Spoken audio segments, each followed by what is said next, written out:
with you? What? I said, who are you? What's your name? You know my name. I know the name you told us. Well, there you are. I think you're... Excuse me?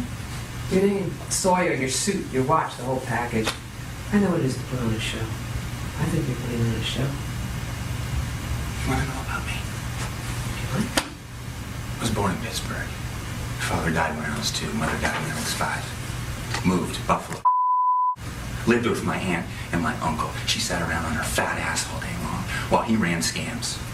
Pirating video, little legal tab action. Okay? So I watched him and you know what I learned? That people are stupid.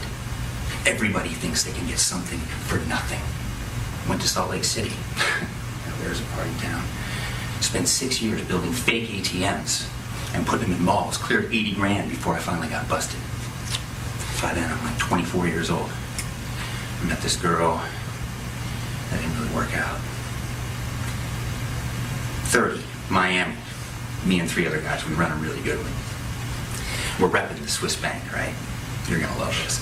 And we're calling the grandkids of Holocaust survivors and telling them about UN Resolution 865, where Germany's forced to pay restitution to these families. These families are all entitled to $2,364. All they gotta do is give us their account info so we can wire them money. He came down on me pretty hard after that one, so I bailed down under. Auckland first, then Sydney. And that part of the story you don't get to hear. When I was in residency, my first solo procedure was a spinal surgery on a 16-year-old kid, girl. At the end, after 13 hours, I was closing her up and I accidentally ripped her synovial sac.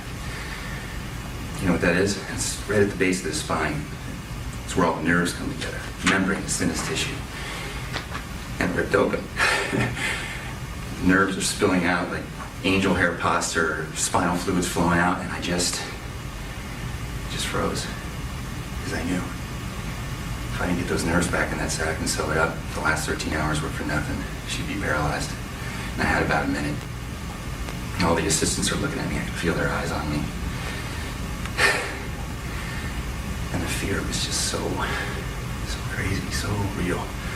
But I knew I had to deal with it. So I just made a choice. I just let the fear come in. Let it do its thing. Let it work on me. But only for 5 seconds. That's all I was going to give it. I started to count. I could feel it. Like a milkshake on a hot day. 1, 2, 3, 4, 5. And it was gone. I went back to work, sewed her up, and she was fine. I think everybody has something like that. That moment where you establish your relationship with fear and you either learn to deal with it or